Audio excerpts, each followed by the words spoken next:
आज बेसिकली हम लोग पढ़ने वाले हैं सबसे पहली चीज़ जो है वो है हेमिकॉर्डेटा। ठीक है, तो हेमिकॉर्डेटा को मैं आपकी एनसीईआरटी की लाइन जो लिखी हुई है उसी के बेसिस पे समझा देता हूँ, और उसके बाद बाकी जो चीज़ें हैं उसको हम लोग स्लाइड के अकॉर्डिंग समझेंगे अच्छे डायग्राम से, क्योंकि हेमिकॉर्डेटा में ज़्यादा बातें नहीं है बट इम्पॉर्टेंट बहुत है। बट इम्पॉर्टेंट जो है वो बहुत है, इसलिए इसको स्किप करके आगे बढ़ा भी नहीं जा सकता है। ठीक है, तो जो आपके एनसीईआरटी में है हम उसी को बताएंगे, थोड़ा सा एक्सप्लेन करेंगे। ठीक है, तो हेमिकॉर्डेटा में एक एनिमल आता है जिसको कि हम लोग एक कनेक्टिंग लिंक भी बोलते हैं कॉर्डेट्स और हेमिकॉर्डेट्स के बीच की।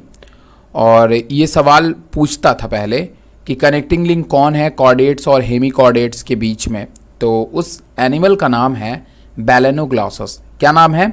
बैलेनोग्लॉसस, जो आपको यहाँ पे दिखाई दे रहा है। इसके बहुत सारे ऐसे कैरेक्टर हैं जो सिमिलर होते हैं हमारे कॉर्डेट्स के मुकाबले, और बहुत सारे ऐसे कैरेक्टर हैं जो सिमिलर होते हैं हमारे इनवर्टिब्रेट्स के मुकाबले। तो एक तरीके से इनको हम लोग एक कनेक्टिंग लिंक की तरह जानते हैं। और बैलेनोग्लॉसस जो है वो एक आप बोल सकते हो एक बहुत यूनिक एग्जाम्पल है सैकोग्लॉसस और बैलेनोग्लॉसस किस फैमिली का? हेमिकॉर्डेटा का। तो आप हमेशा ध्यान में रखिएगा कि हेमिकॉर्डेटा के अंदर आपको दो एग्जाम्पल्स देखने को मिलते हैं, इज अ बैलेनोग्लॉसस एंड सैकोग्लॉसस।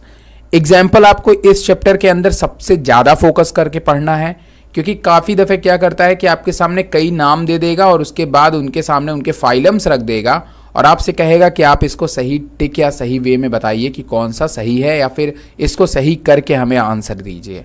तो इस तरह के सवाल अक्सर इन एग्जाम्पल से बन जाते हैं। तो एनसीईआरटी के जो एग्जाम्पल्स होते हैं फाइलम के, उन सबको एक एक करके बहुत अच्छे से पढ़ लेना है। ठीक है, तो बैलेनोग्लॉसस को आपको याद रखना है, ग्लॉसस जिसमें आएगा वो हमारा बेसिकली हेमिकॉर्डेटा का मेंबर होता है।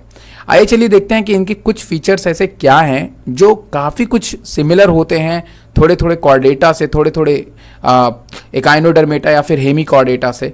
तो हम सबसे पहले यहाँ पे देखते हैं।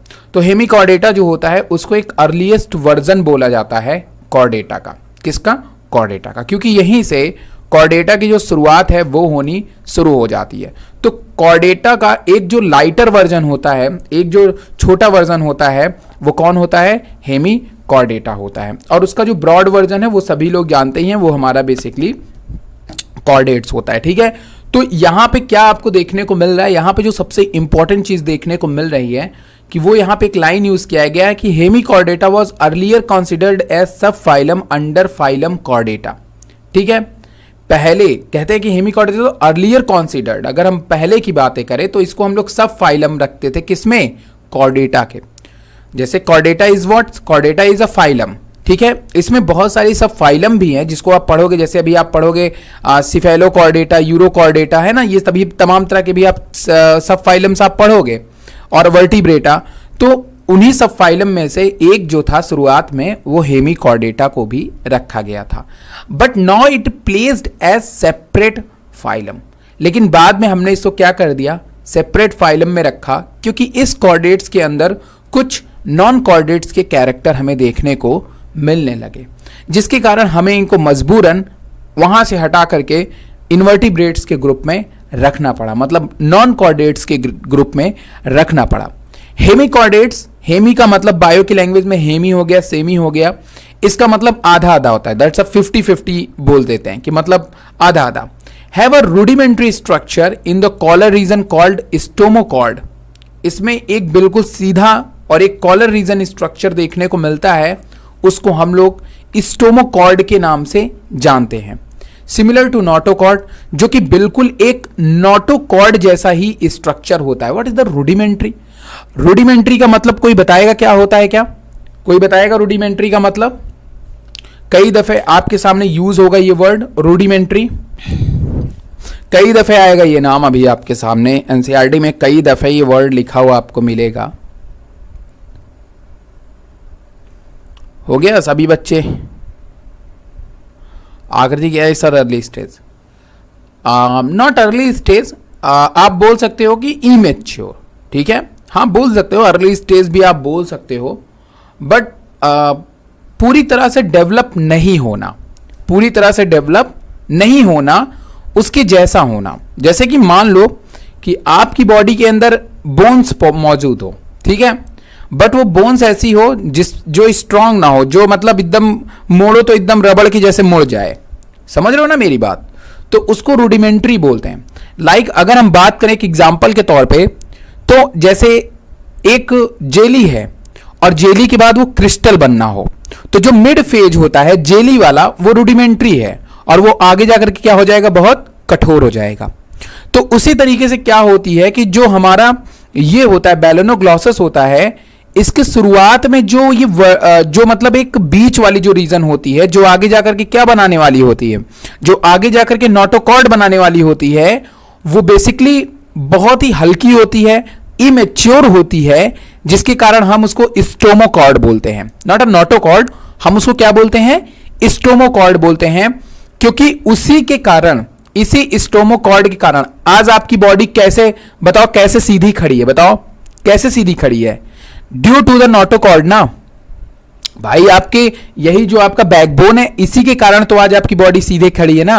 अगर मैं उसी बैकबोन को तोड़ दूं या वही बैकबोन आपकी ब्रेक हो जाए, तो आप सीधे व्हील चेयर पे आ जाते हैं। क्यों? क्योंकि आपकी बॉडी का वो जो मेन एक्सिस है, अगर आप उसको ब्रेक कर देंगे तो आपकी बॉडी सीधी खड़ी नहीं हो पाएगी। उसी तरीके से हमारा ये भी होता है बैलेनोग्लॉसस। अगर इसकी स्टोमोकॉर्ड को अगर आप नुकसान पहुंचा दोगे, तो ये जो है सीधा जो एक शेप बना हुआ है इसका स्ट्रेट, ये इस शेप का नहीं रह जाएगा। और ये एक बहुत ही इंपॉर्टेंट फीचर होता है, आप इस बात को ध्यान में रखिएगा। अब बहुत सारे बच्चे ये कंफ्यूज होते हैं कि सर नोटोकॉर्ड तो होता है, चलो ठीक है, मान लिया बैकबोन होती है, बट बहुत सारे बच्चे जो होते हैं वो बहुत कंफ्यूज होते हैं, सर ये स्पाइनल कॉर्ड हम इसको कहते हैं, तो हमें ये जरा सा बताइए कि ये तो हड्डियां होती हैं, तो ये जो हड्डियां होती हैं, ये इनको हम सेंट्रल नर्वस सिस्टम क्यों कहते हैं? क्योंकि ये कैसे इंफॉर्मेशन को कैप्चर करती हैं और भेजती हैं? दरअसल ये जो हड्डियां होती हैं, इन्हीं हड्डियों के अंदर से होकर के गुजरी रहती है आपकी स्पाइनल नर्व। कौन? Spinal nerve. और उन्हीं स्पाइनल नर्व को सुरक्षित रखने का जो काम करती हैं, वो कौन करती हैं? यही आपकी बोन्स करती हैं, यही आपके वर्टिब्रल कॉलम करते हैं। ठीक है, मेरी बात को समझिए जरा सा, मैं जो कहने की कोशिश कर रहा हूं। आप इस नोटोकॉर्ड, इस स्पाइनल कॉर्ड, इस वर्टिब्रल कॉलम आप सीरियसली लीजिए इसको, ये डिफाइन करने का सबसे मेन रीजन बना है। पहले मेरी बात को ध्यान सुनना, जिसके अंदर नोटोकॉर्ड प्रेजेंट थी, अगर आप नोटोकॉर्ड में कंफ्यूज है, बैकबोन आप सीधे मानिए, जिसके अंदर ये प्रेजेंट थी, हमने उसको सीधे उठा करके कॉर्डेटा में रखा है। किस में रखा है? कॉर्डेटा में रखा है। अब ये भी है कि किसी कॉर्डेटा के अंदर ये बहुत ही ज्यादा डेवलप नहीं थी, पर थी। अगर आपको याद होगा कि जब मैं अभी आपको एनिमल किंगडम पढ़ा रहा था, तो बीच में मैंने एक दिन आपको एम्फिऑक्सस का एनिमेशन दिखाया था, जिसमें वर्टिब्रल कॉलम चेंज होते होते आपको दिखाई थी, एक एनिमेशन था बीच में, देखिएगा आप लोग जाकर के। उसको नहीं समझ में आएगा तो मैं रख दूंगा आपके सामने एनिमेशन, कोई दिक्कत नहीं है। तो बस आपको इतनी बात ध्यान में रखना है कि बॉडी को स्ट्रेट फॉरवर्ड प्रोवाइड करने के लिए नोटोकॉर्ड की जरूरत पड़ती है, और वो नोटोकॉर्ड जिसके अंदर होता है उसी को हम लोग बोलते हैं कॉर्डेट्स के ग्रुप में हम इसको रखते हैं। तो पहले इसीलिए इनको रखा गया था क्योंकि इसमें इनको स्टोमोकॉर्ड देखने को मिला। अब ये स्टोमोकॉर्ड जो था कॉलर रीजन पे, वो स्टोमोकॉर्ड जो था वो बिल्कुल नोटोकॉर्ड से सिमिलर था, इसलिए हमने इसको रखा था। कहते हैं कि the phylum consist a small group of worm like, ठीक है, जो इनका स्ट्रक्चर था बेसिकली उसको कैसा था, वॉर्म लाइक स्ट्रक्चर था, और शायद इनके कॉमन नेम में भी हम लोग वॉर्म ही यूज करते हैं। तो आप एक बार चेक कर लीजिएगा बैलेनोग्लॉसस का कॉमन नेम क्या होता है। Marine animals with organ system of organisation हमें देखने को मिलता है। दे आर बाइलैटरल सिमेट्रिकल होते हैं, ट्रिप्लोब्लास्टिक नेचर के होते हैं, ट्रू सीलोमेट एनिमल होते हैं, बॉडी इनकी सिलेंड्रिकल होती है, कंपोज्ड ऑफ एन एंटीरियर प्रोबॉस्किस, जबकि अगर इनके एंटीरियर प्रोबॉस्किस मतलब इनके माउथ की तरफ आपको एक सिगमेंट देखने को मिलता है, जिसको हम लोग प्रोबॉस्किस का नाम देते हैं। आपको जैसा कि मैंने कहा कि बॉडी धीरे धीरे क्या होनी शुरू हो गई थी, सिगमेंटेड होने लगी थी। जैसे हमारी बॉडी सिगमेंटेड है, आपकी बॉडी सिगमेंटेड है, राइट?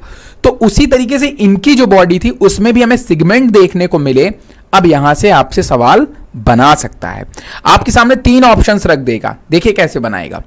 कहेगा कि बताइए ये ऑप्शन सही मैच है या फिर नहीं। आपके सामने रखेगा इंसेक्ट, क्या रखेगा? इंसेक्ट, और इंसेक्ट सामने लिख देगा, कहेगा भैया इंसेक्ट के सामने ये लिख देगा प्रोबॉस्किस, कॉलर, ट्रंक। दूसरा रखेगा बैलेनोग्लॉसस या फिर हेमिकॉर्डेटा, और हेमिकॉर्डेटा के आगे लिखिएगा ये कि सिफेलोथोरेक्स, फिर बीच में आपका क्या आता है, एब्डोमेन ना, और या फिर आपका क्या आता है, हेड, थोरेक्स, और उसके बाद आपका क्या होता है, एब्डोमेन। तो आपको कंफ्यूज करने के लिए ऐसे सवाल बनाएगा, तो आप बस ध्यान में रखिएगा कि हेमिकॉर्डेट्स का जो सेगमेंट होता है वो बेसिकली होता है प्रोबॉस्किस, कॉलर और ट्रंक। क्या क्या होता है, प्रोबॉस्किस, कॉलर, ट्रंक। ट्रंक जो होता है वो आपका होता है पोस्टीरियर पोर्शन की तरफ, और जबकि प्रोबॉस्किस जो होता है वो आपका होता है एंटीरियर पोर्शन की तरफ। कॉलर जो होता है बिल्कुल बीच में होता है, जहां पे हमारी स्टोमोकॉर्ड पाई जाती है, जो इसकी बॉडी को स्ट्रेट रखने में मदद करती है। सर्कुलेटरी सिस्टम जो होता है इसमें ओपन टाइप का देखने को मिलता है, तो आप इस बात को ध्यान में रखेंगे कि जैसा कि अभी आपको मैंने पिछले लेक्चर में ही बताया था ओपन टाइप का सर्कुलेटरी सिस्टम क्या होता है। तो सर्कुलेटरी सिस्टम कैसा होता है, ओपन टाइप का होता है, मतलब जो ब्लड है वो हमारी क्या होंगी, वेसल से या फिर आर्टरीज से, या वेसल्स आप बोलो, उनसे सीधे जो है टिश्यू में जाएंगी और फिर टिश्यू से सीधे वेसल्स में जाएंगी, मतलब वेसल टू वेसल वो ट्रांसपोर्ट नहीं होंगी। ओपन टाइप का सर्कुलेटरी सिस्टम हमें यहां पे देखने को मिल जाता है। रेस्पिरेशन जो होता है वो गिल्स के थ्रू होता है, जो कि फिशेस का एक इंपॉर्टेंट कैरेक्टर है, जो कि आपने देखा कि धीरे धीरे ये सभी जो एनिमल थे वो पानी में रहते थे, एक्वेटिक नेचर के थे।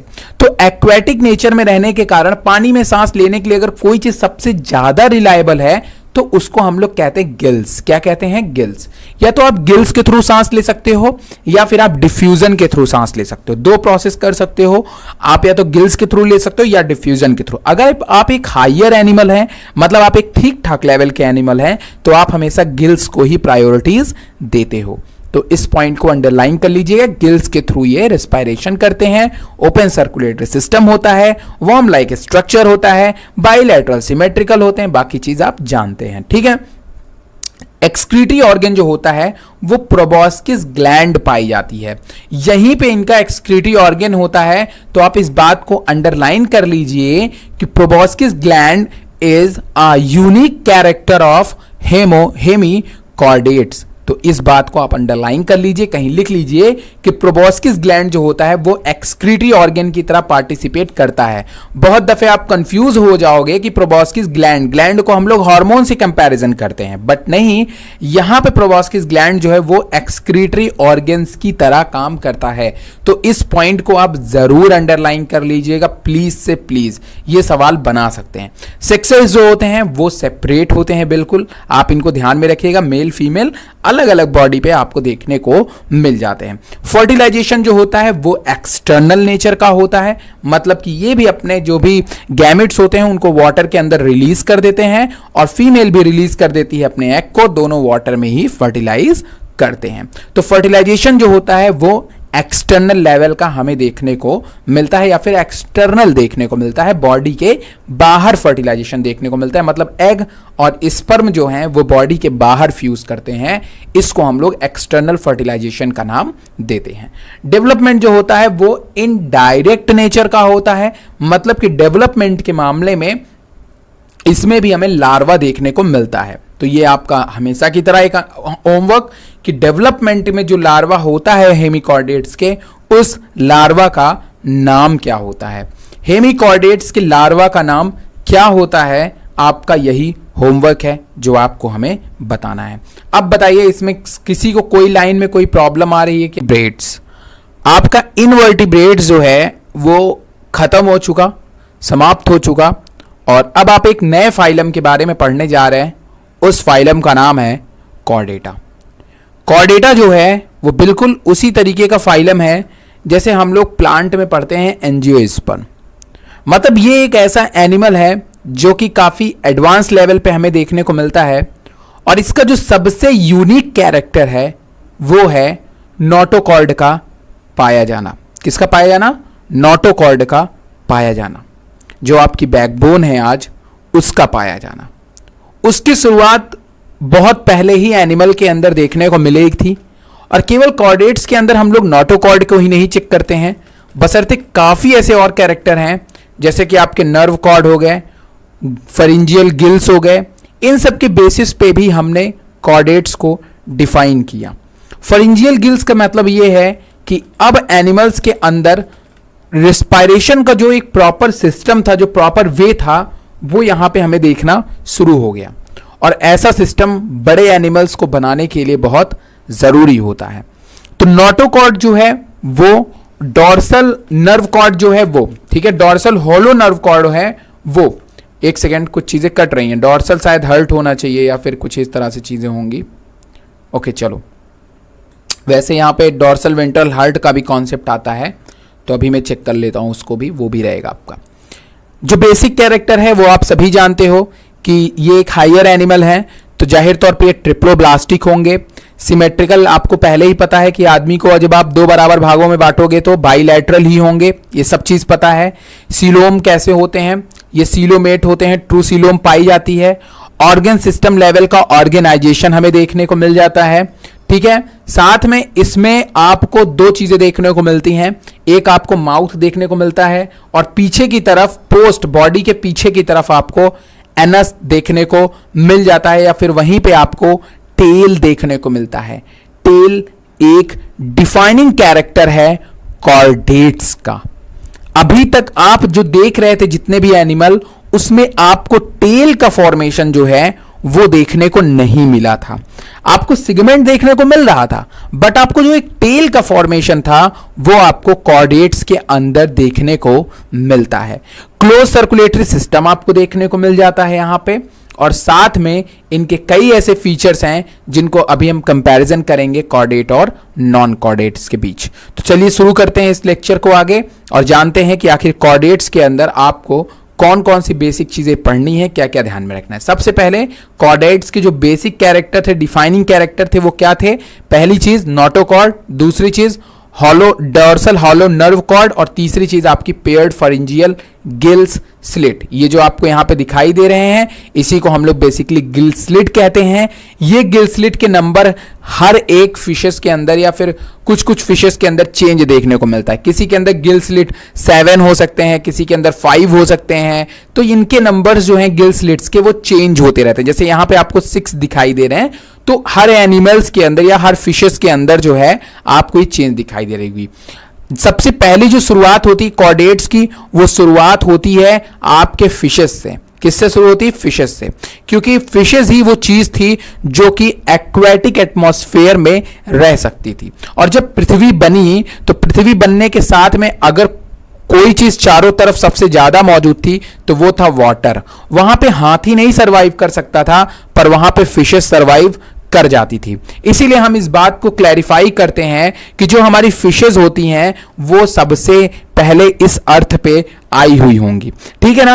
एंड कॉर्डेट्स के मामले में इज व्हाट, कॉर्डेट्स के मामले में वो सबसे पहले आई होंगी। उनके पहले एक एनिमल आया था जिसको हम लोग एम्फिओक्सेक्स का नाम देते हैं, जिसके बहुत सारे कैरेक्टर जो हैं वो फिशेस से मैच करते हैं। और बोला जाता है कि फिशेस की जो ऑरिजिन है वो बेसिकली इन्हीं एनिमल से हमें देखने को मिली। इसी एनिमल के अंदर सबसे पहले जो है नर्व कॉर्ड और नोटोकॉर्ड, नर्व कॉर्ड तो चलो ठीक है, नोटोकॉर्ड जो है वो सबसे पहले इसी एनिमल के अंदर हमें देखने को मिला। साथ में यहां पे हमें टेल का एक जो फॉर्मेशन है वो भी देखने को मिलता है, गिल स्लिट का भी फॉर्मेशन देखने को मिलता है। तो ये इंपॉर्टेंट कैरेक्टर आप ध्यान में रखेंगे। आगे चलते हैं अब स्लाइड की तरफ, जो हमने स्लाइड बनाई हुई है वहां पे आपको काफी चीजें इंपॉर्टेंट नोट करने लायक मिल जाएंगी।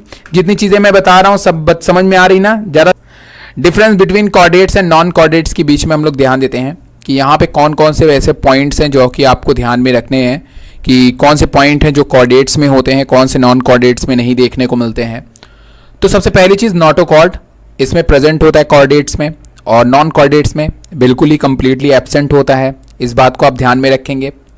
कॉर्डेट्स के अंदर आपको dorsal hollow single nervous system देखने को मिलता है, मतलब इनमें जो नर्वस सिस्टम होता है वो डॉर्सल होता है, हॉलो एंड सिंगल होता है जो नर्वस सिस्टम होता है, ठीक है। बिल्कुल एक सिंगल नर्वस सिस्टम होता है, कोई 10 तरह का जैसे उसमें था ना आपका दो बेसिकली पेयर में थे आपके, बट यहां पे ऐसा कुछ भी नहीं है। यहां पे सिंगल नर्वस सिस्टम है, वहां पे पेयर में थे नर्वस सिस्टम, बट यहां पे सिंगल है।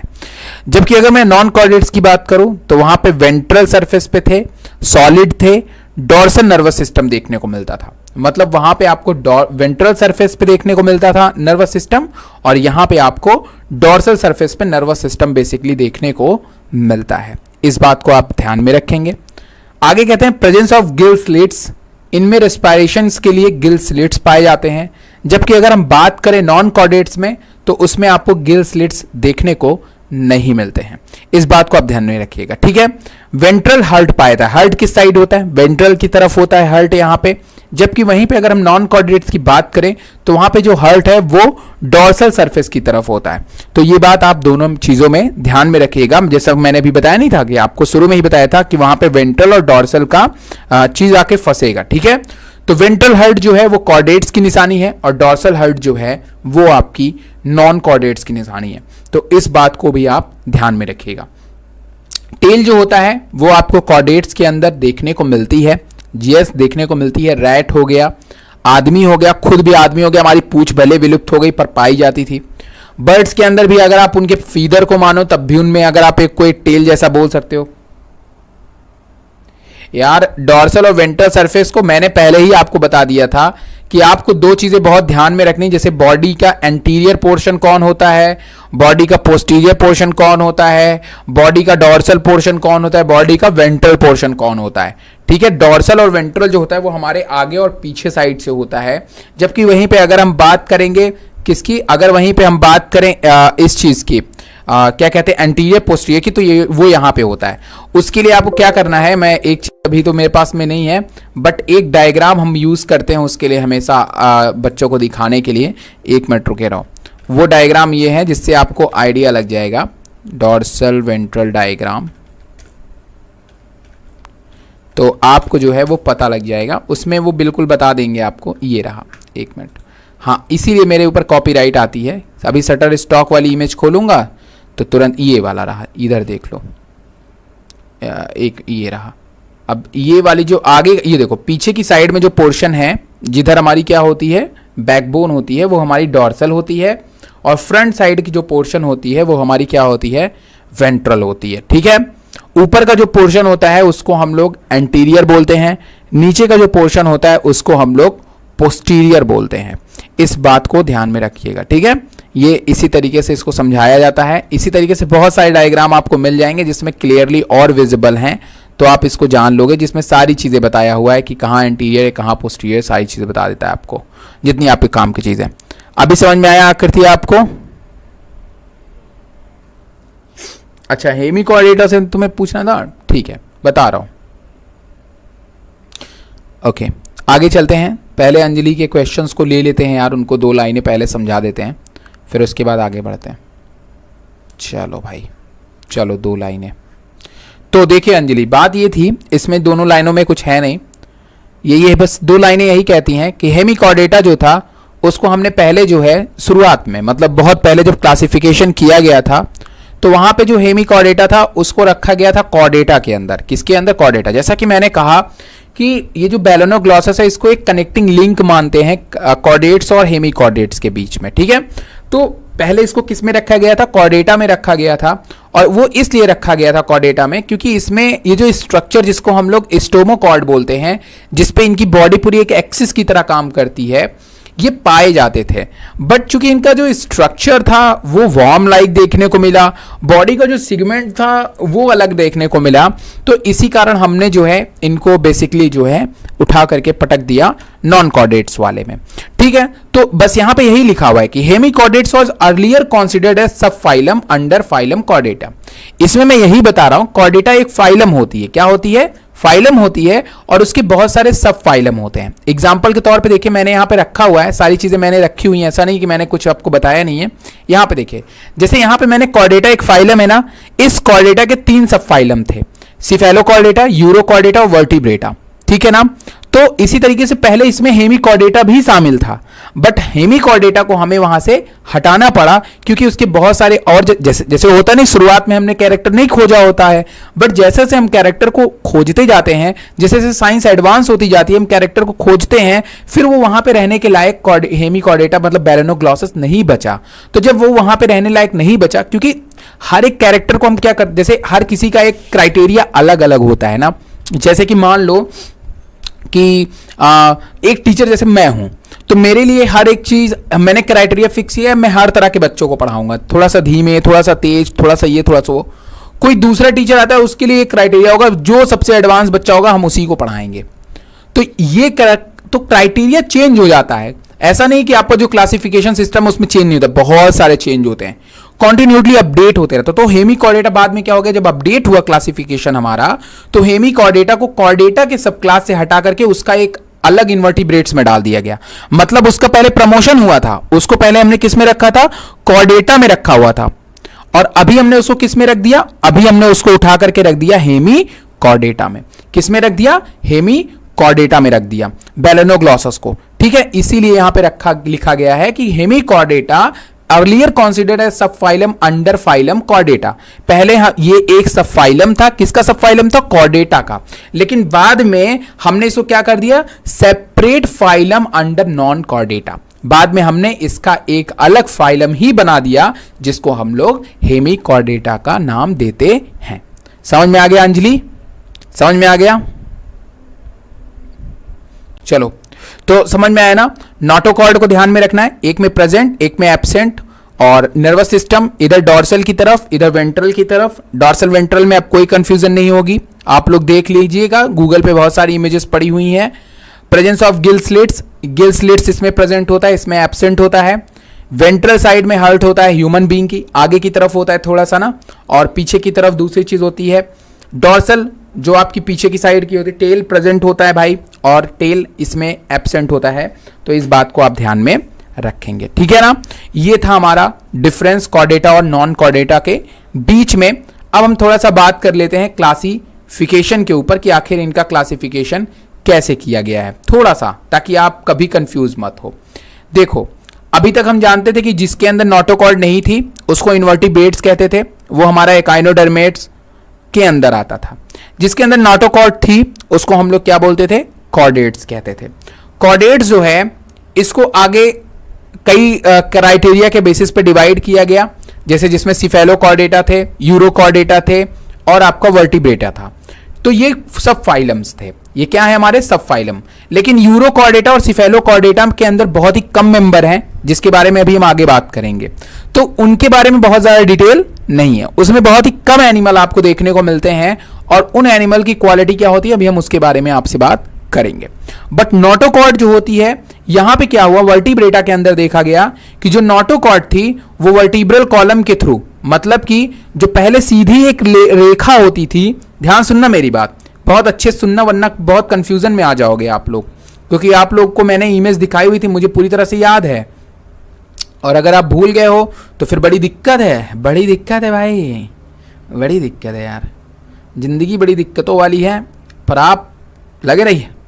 चलिए देखिए मेरी बात, अरे यार रुक जाओ, थम जाओ पेन भाई, जरा सा थम जाओ। देखो इधर पहले क्या था, जैसे मान लो मैंने कहा कि यार एक एम्फिऑक्सस था, ये क्या है हमारा, एम्फिऑक्सस है, वही वाला एनिमल अभी जो बना हुआ था, इस पे उसके गिल स्लिट थी ना, थी कि नहीं थी, कहोगे यस सर थी सर। और यहीं से जस्ट एक लाइन निकली हुई थी, जिसको हमने एक नाम दिया था नोटोकॉर्ड। क्या नाम दिया था, नोटोकॉर्ड। आपको पता है यही रीढ़ की हड्डी है इसकी, यही इसकी क्या है, रीढ़ की हड्डी थी।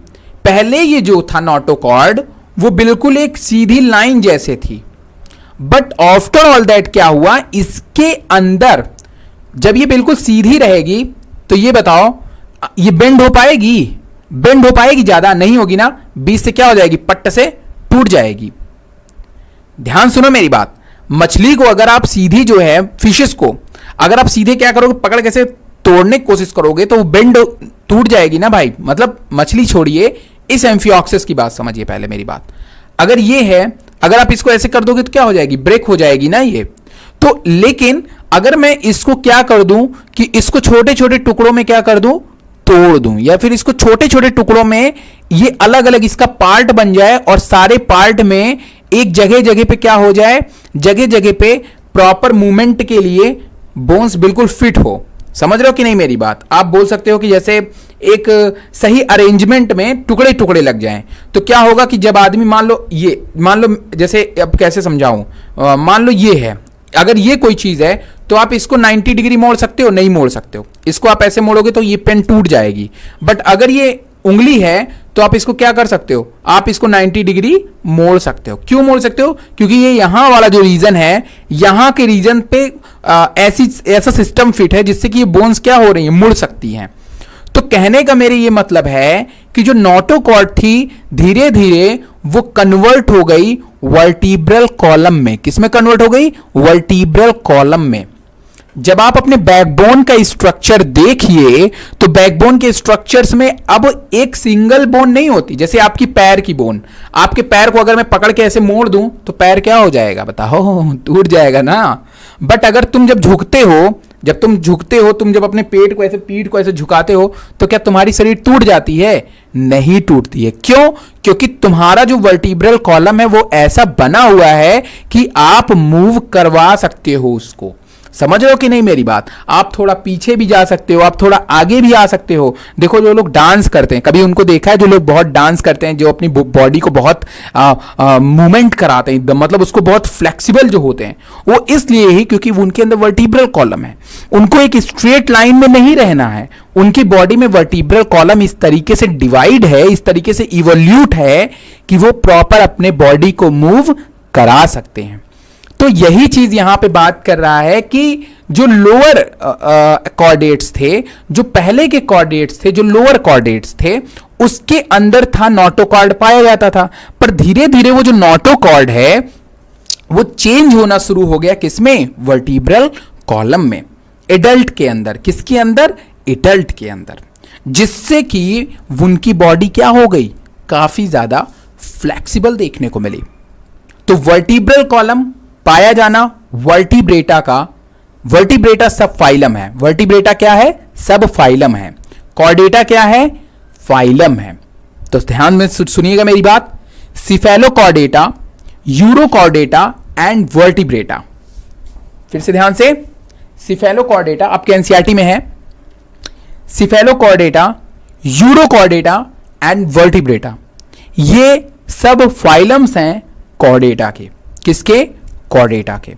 और क्यों ऐसा कैरेक्टर है? सिफेलो और यूरो को अभी हम लोग अलग पढ़ेंगे। अभी हम लोग बस एक इंट्रो पढ़ रहे हैं, ठीक है ना। और वर्टिब्रेटा के अंदर ही सारी कहानी आपको पढ़नी है।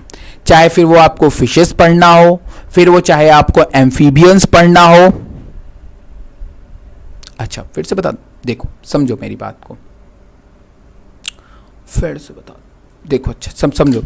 देखो अंशिका, मेरे कहने का मतलब ये है कि जैसे मान लो नोटोकॉर्ड है, इट्स जस्ट लाइक दिस। आप इसको समझो, देखो इधर समझो अंशिका। ये मान लो एक सीधी वो है, नोटोकॉर्ड है। क्या है? नोटोकॉर्ड है। अब ये जो एनिमल है ना, ये स्ट्रेट ही रह सकता है। ये इधर बेंड नहीं कर सकता, ये इधर बेंड नहीं कर सकता। ये क्या हो सकता है? बिल्कुल स्ट्रेट हो सकता है। It's a notochord. ये क्या है? नोटोकॉर्ड है। ये स्ट्रेट ही रहेगा, ये बेंड नहीं हो पाएगा। बट अगर जो है ये, तो जैसे ये है ना आपका, एक सेकंड रुके रहिए, टूल्स इतने ज्यादा हो गए ना बेंच पे कि क्या बताएं। देखिए इधर, अब इधर देखिए, जैसे देखिए मैंने यहां पे 3 पेन जोड़ दी, ठीक है, 3 पेन जोड़ दी। इधर देखिए, अब देखो 3 पेन जोड़ी है ना, जहां पे ये मैंने 3 पेन्स आपके सामने जोड़ी हुई हैं। अब ये 3 पेन क्या कर सकती हैं? इस एक्सिस से ये 3 पेन ऐसे यहां से मुड़ सकती हैं कि नहीं मुड़ सकती हैं? अब ये यहां से मुड़ सकती है कि नहीं मुड़ सकती है? मुड़ सकती है ना, जहां जहां से ये जुड़े हुए हैं। तो ये जहां जहां से जुड़े हुए हैं, कैसे जुड़े हैं? वर्टिब्रल कॉलम थे। अगर वो नोटोकॉर्ड होते तो एक सीधी एक बोन होते। क्या होते? सीधी बोन होते। लेकिन चूंकि वो कन्वर्ट हो जा रहे हैं वर्टिब्रल कॉलम में, तो वो क्या हो जा रहे हैं? जगह जगह से, क्योंकि आपके जो बैकबोन है वहां पे बहुत सारी छोटी छोटी बोन्स पाई जाती हैं। क्या पाई जाती हैं?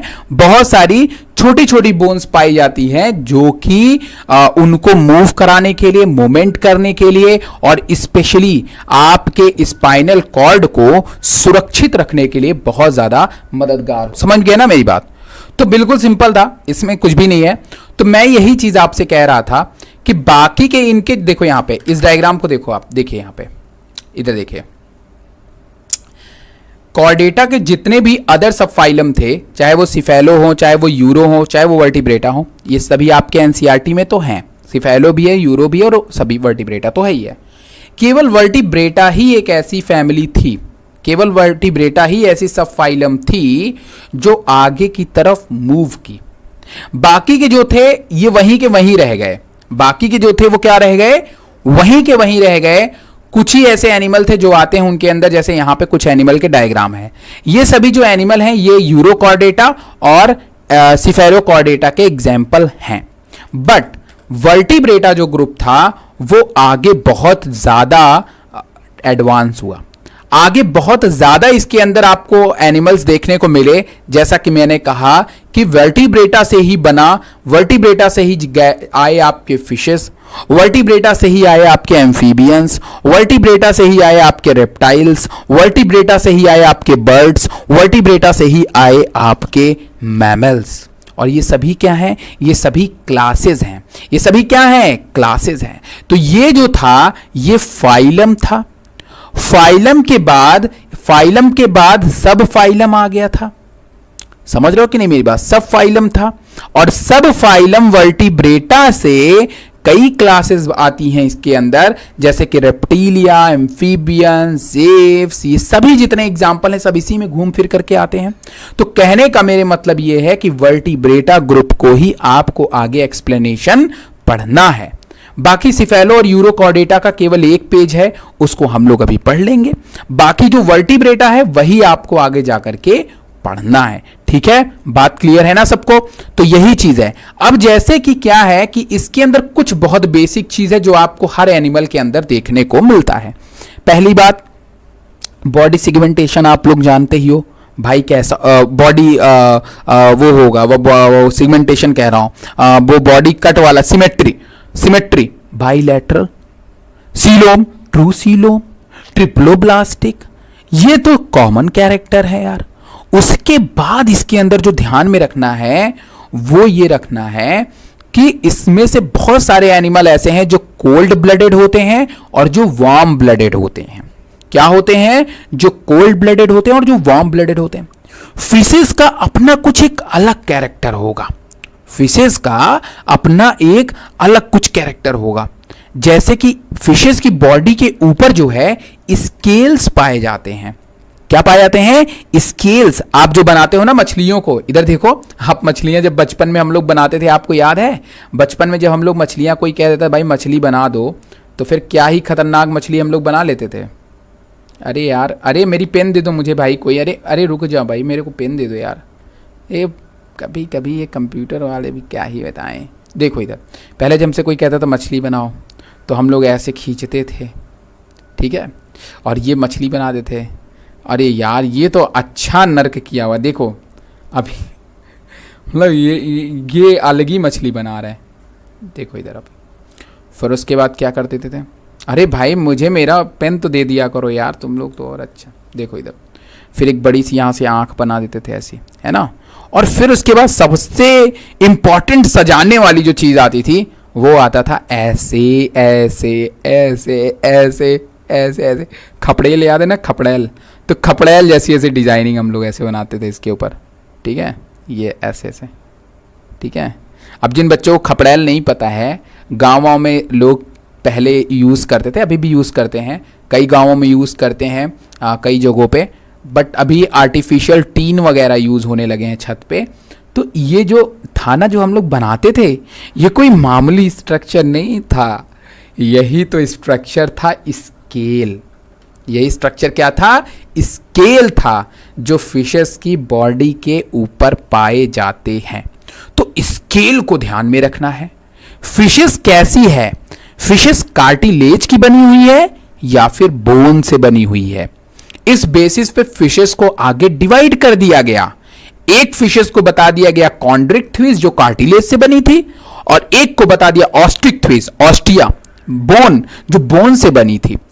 तो कहने का मेरे मतलब यह है कि इनके कुछ सिंपल कैरेक्टर के बेसिस पे, देखो यहां पे लिखा हुआ है ना, यहां पे देखो लिखा हुआ है सारी चीजें। एक मिनट रुके रहना, यहां पे देखो लिखा हुआ है सारी चीजें आपके सामने। अरे यार रुके रहो भाई, मेरा कहां चला गया, कुछ दब गया क्या, कुछ बटन प्रेस हो गई क्या। एक मिनट, इसको मुझे जूम कर, अरे रुक जा मेरे भाई, आज थोड़ा सा कुछ गड़बड़ जरूर है। एक मिनट रुके रहो, कुछ तो गड़बड़ हो रहा है। कुछ तो कहीं से बटन प्रेस हो गई, मुझे पता नहीं चल रहा है, क्योंकि मैं जैसे इसको पास लेके आ रहा हूँ ये हट जा रहा है ऑटोमेटिकली। एक मिनट, थोड़ा सा टाइम देना, जूम नहीं हो रहा यार। हाँ ठीक है, चलो हो गया। देखो इधर एक्सोस्केलेटन स्केल, जैसा कि मैंने कहा आपको स्केल देखना है। तो जैसे कुछ फिशेज ऐसी हैं जिसके अंदर कुछ अलग स्केल पाई जाती हैं, किसी के अंदर प्लेक्वाइड पाई जाती हैं, किसी के अंदर कॉमन वाली पाई जाती हैं, तो वो ध्यान में रखना है।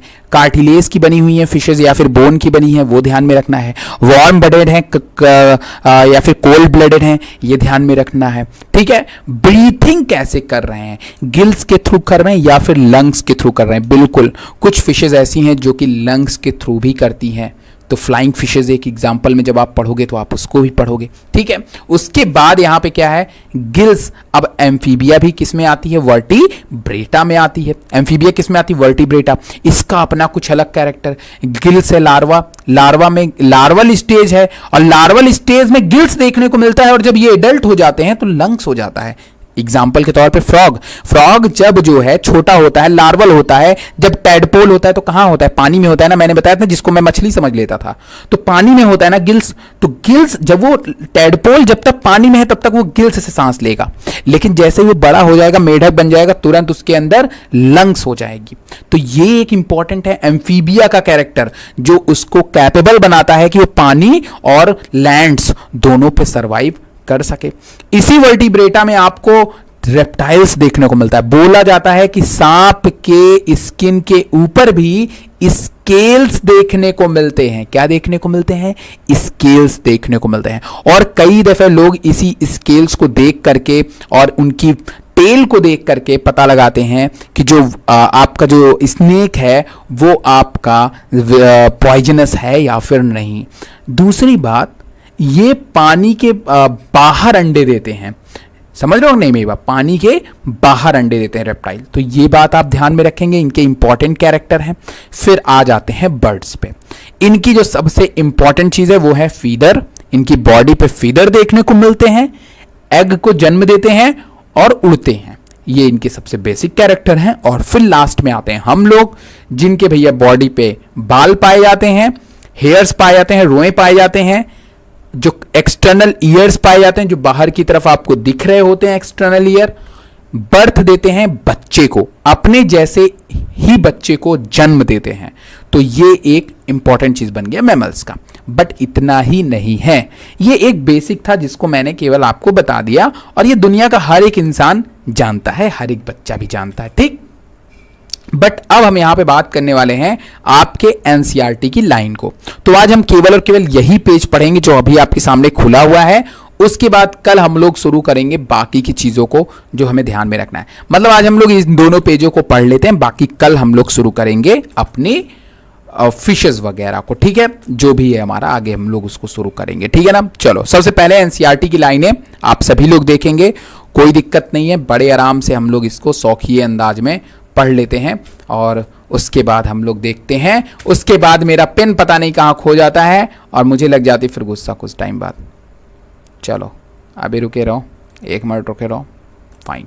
अभी अगर कुछ हुआ ना मेरे पेन को तो फिर समझ लेना। चलो, phylum Chordata is one of the classification of animal kingdom. The main feature of chordata is presence of notochord. 10 बार पढ़ाऊंगा क्या मैं इसी चीज को। नरोकॉर्ड, पेयर फरिंजियल गिल्स, ये पाई जाती है भैया। They are bilateral symmetrical, internal cavity होता है, मतलब ट्रू ऑर्गन्स हमें इसके अंदर देखने को मिलते हैं। दैट्स द मोस्ट इंपॉर्टेंट चीज कि बाकी ट्रू सीलोम तो उसमें, मतलब सीलोम तो उसमें भी था, किसके अंदर, किसके अंदर, इनवर्टिब्रेट्स के अंदर भी था सीलोमिक। बट ऑर्गन्स, जो ट्रू ऑर्गन्स जो हैं वो आपको केवल और केवल किसके अंदर देखने को मिलेंगे, वर्टिब्रेट्स के अंदर ही देखने को मिलते हैं। तो हमेशा इस पॉइंट को अंडरलाइन कर लीजिएगा, internal cavity for true organ. इनकी जो कैविटी होती है वहां पे ऑर्गन सिचुएटेड होते हैं। They have an organisation level of arrangement and close circulatory system with tail and post. इनमें जो बॉडी है वो organisation body, organ level organisation के रूप में पाया जाता है। क्लोज्ड सर्कुलेटरी सिस्टम होता है, जो ब्लड होता है वो वेसल टू वेसल ट्रांसपोर्ट होता है। ठीक है, हार्ट से वेसल्स के थ्रू ही निकलता है, टिश्यू में भी डिफ्यूजन के थ्रू या फिर वेसल्स के थ्रू ही जाता है, बट वेसल्स के बाहर ब्लड नहीं जाता है। आप ध्यान में रखिएगा, वेसल्स के बाहर ब्लड नहीं जाता है, केवल जो सब्सटेंट इंपॉर्टेंट सब्सटेंसेस हैं केवल वही उसके बाहर जाते हैं। अदरवाइज आपके अदर कोई भी एनिमल्स उसके बाहर नहीं जाते हैं। कुछ अंजलि कह रही हैं, मैं भी देखता हूं उनको कि क्या कह रही हैं। ठीक है अंजलि, कोई दिक्कत नहीं है, जो भी होगा प्रॉब्लम मैं भी देख लेता हूं। मुझे कुछ समझ में नहीं आ रहा है, मैंने हेमिकॉर्डेटा का बताया तो आपको, चलिए ऐसे फोन करके बात करके पूछ लीजिएगा यार, ऐसे ही बता देंगे, कोई दिक्कत नहीं है। चलो, तो they have organisation, level of organisation देखने को मिलता है, क्लोज सर्कुलेटरी सिस्टम देखने को मिलता है, टेल देखने को मिलता है, पोस्ट देखने को मिलता है। ठीक है, मतलब एनस भी देखने को मिलती है, टेल भी देखने को मिलता है। देयर आर 3 सब फाइलम है, जैसा कि मैंने कहा 3 सब फाइलम है, urochordata, cephalochordata and the vertebrata. Vertebrata के अंदर कौन कौन आते हैं? रेप्टाइल्स, बर्ड्स, फिशेज, मैमेल्स वगैरह। बट यूरोकॉर्डेटा और सिफेलोकॉर्डेटा आपके एनसीईआरटी में छोटा सा दिया हुआ है, तो आगे की तरफ देखेंगे भी आप। The first 2 are simple in nature, मतलब cephalochordata and urochordata are very simple nature के होते हैं। अगर हम दूसरे वर्टिब्रेट से कंपेयर करें तो इनकी बॉडी में ज्यादा कॉम्प्लेक्सिटी नहीं होती है, ये बहुत सिंपल नेचर के होते हैं। This is because vertebrates have more sub class and features to look at, जबकि वर्टिब्रेट्स के अंदर हमें ज्यादा फीचर्स देखने को मिलते हैं। इसके अंदर हमें कई और भी क्लासेस देखने को मिलती हैं। क्यों? क्योंकि इनके अंदर उतने ज्यादा फीचर्स होते हैं। जितने ज्यादा फीचर्स, डाइवर्सिटी उतनी ज्यादा, जितने ज्यादा फीचर्स, डाइवर्सिटी उतनी ज्यादा। तो कोई अगर आपसे कहे कि आखिर वर्टिब्रेट्स की इतनी सब क्लासेस क्यों हैं, तो उसके पीछे का रीजन है क्योंकि इसके अंदर फीचर्स और कॉम्प्लेक्सिटी बहुत ज्यादा है, जबकि सिफेलोकॉर्डेट्स और यूरोकॉर्डेट्स के अंदर हमें कॉम्प्लेक्सिटी वर्टिब्रेट्स के मुकाबले कम देखने को मिलती है। तो आइए चलते हैं सब फाइलम यूरोकॉर्डेट्स के बारे में थोड़ी सी बात कर लेते हैं। भाई यूरोकॉर्डेट और जो सिफेलोकॉर्डेट होता है, इसी को हम लोग प्रोटोकॉर्डेट्स का भी नाम देते हैं, जो कि मैंने अभी बगल वाले क्लासिफिकेशन में आपको दिखाया हुआ था कि प्रोटोकॉर्डेट्स को ही हम, या प्रोटोकॉर्डेट्स हम किसको कहते हैं? यूरोकॉर्डेट्स, और सिफेलोकॉर्डेट्स को ही हम लोग प्रोटोकॉर्डेट्स का नाम देते हैं। इनके अंदर नोटोकॉर्ड्स तो पाई जाती है, बट जैसा कि मैंने कहा वर्टिब्रल कॉलम देखने को नहीं मिलता है। मतलब ये एनिमल पहली बात तो कभी भी सपोर्ट नहीं कर पाएंगे मूवमेंट को इधर उधर या फिर बॉडी को फ्लेक्सिबिलिटी करने के लिए। ठीक है, तो आप ध्यान में रखिएगा कि यूरोकॉर्डेटा जो होते हैं या सिफेलोकॉर्डेटा होते हैं, उसी को हम लोग प्रोटोकॉर्डेटा का नाम देते हैं। दे आर एक्सक्लूसिवली मैरिन, ये मैरिन एनवायरनमेंट में रहना पसंद करते हैं। इन यूरोकॉर्डेटा की अगर हम बात करें, नोटोकॉर्ड प्रेजेंट होता है केवल और केवल only in larval tail, while in cephalochordates की अगर हम बात करें it extend from head to tail. अगर हम बात करें नोटोकॉर्ड की यूरोकॉर्डेटा में, तो केवल जब आपकी जो टेल होती है वहीं पे वो देखने को मिलता है। कहां पे? लार्वा की टेल में देखने को मिलता है नोटोकॉर्ड यूरोकॉर्डेटा में। इस पॉइंट को अंडरलाइन कर लो तुरंत। यूरोकॉर्डेटा में जो नोटोकॉर्ड होता है वो केवल और केवल लार्वा की टेल में देखने को मिलता है, जबकि सिफेलोकॉर्डेटा में हेड से लेकर के टेल तक पूरा कंप्लीट ओवरऑल रीजन के अंदर, जिसको मैंने कहा था एम्फीऑक्सस, क्या बोलता हूं? एम्फीऑक्सस, ब्रांकियोस्टोमा, उसमें मैंने यही तो डायग्राम बनाया था ना, हेड से लेकर के टेल तक, हेड से लेकर के टेल तक आपको अगर नोटोकॉर्ड देखने को मिलती है तो it's a member of cephalochordates. लेकिन अगर केवल टेल पोर्शन में, लार्वा की वो भी टेल पोर्शन में अगर आपको देखने को मिलता है केवल और केवल वर्टिब्रल कॉलम या सॉरी नोटोकॉर्ड, तो आप जान लो कि वो आपका क्या होगा? यूरोकॉर्डेट्स। क्या मेरी बात क्लियर हो पा रही कि नहीं मेरी बात? तो सिंपली यूरोकॉर्डेटा मतलब कि प्रिमिटिव नेचर का होता है, केवल लार्वा में ही इनको टेल, लार्वा की टेल में ही नोटोकॉर्ड देखने को मिलता है। सिफेलोकॉर्डेटा जिसमें हेड से टेल रीजन तक में देखने को मिलता है। यूरोकॉर्डेटा के एग्जाम्पल आप याद कर लीजिएगा, एसिडिया जो कि यहाँ पे आपको देखने को मिल रहा है, सेल्पा जो कि यहाँ आपको देखने को मिल रहा है, और डोलियोलम जो कि यहाँ आपको देखने को मिल रहा है। ये आपके 3 जो बेसिक हैं, ये आपके किसके अंदर आते हैं? यूरोकॉर्डेटा के आते हैं अंदर, और इनके लार्वा में आपसे बोल सकते हैं कि डोलियोलम जो है, क्वेश्चन कैसे बना सकते हैं, 3-4 तरह से क्वेश्चन बनाएगा। डोलियोलम किस सब फाइलम का मेंबर है? तो पहली बात यूरोकॉर्डेटा, एक क्वेश्चन बनाया। दूसरा क्वेश्चन कहेगा कि किसकी लार्वा की टेल में आपका नोटोकॉर्ड मौजूद होता है? तो 3-4 ऑप्शन दे देगा, उसी में एक डोलियम रहेगा। आपको याद होगा तो आप डोलियम मार के चले जाओगे, नहीं याद रहा तो कुछ और मार के चले जाओगे। और क्या सवाल बना सकता है कि नोटोकॉर्ड और सिफेलोकॉर्डेट्स के अंदर किसके अंदर हमें हेड टू टेल रीजन तक देखने को मिलता है नोटोकॉर्ड?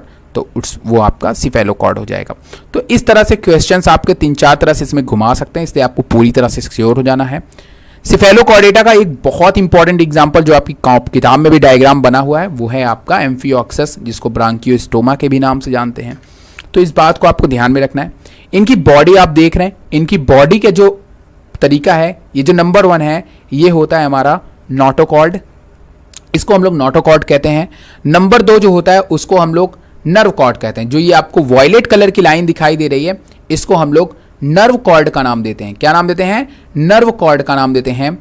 और उसके बाद नंबर 4 को जो है हम लोग जो है फेरिंग्स कहते हैं। Is a what? That's the pharynx का नाम देते हैं, क्योंकि इनमें फेरिंजियल गिल्स देखने को मिलती है। कैसी गिल्स देखने को मिलती है? फेरिंजियल गिल्स, मतलब गिल्स प्लस फेरिंग्स देखने को मिलता है।